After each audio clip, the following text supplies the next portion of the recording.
আসসালামু আলাইকুম। আপনারা সবাই এই ভিডিওটা একটু দেখেন, তারপর আমি কিছু কথা বলবো। বিদেশিরা যদি বাংলাদেশিরা বিদেশে বই যদি ভর্তি করে, আমরা বাংলাদেশে থেকে কেন ভর্তি পারবো না? আমাদের দেশে ভোটার নাই, আমাদের ভোটার আইডি কার্ড নাই, লগে লগে করি ভর্তি পারি না, কেমনে দিব?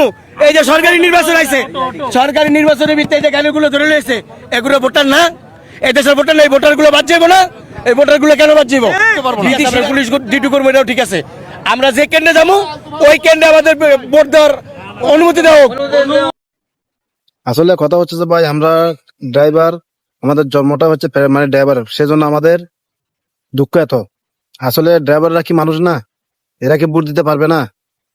যেখানে প্রশাসনে বোঝে না ড্রাইভারদের দুঃখ, যেখানে জনগণ বোঝে না ড্রাইভারদের দুঃখ, সেখানে একজন ড্রাইভার, সে তো দেশের নাগরিক, সে অবশ্যই ভোট দিতে পারবে।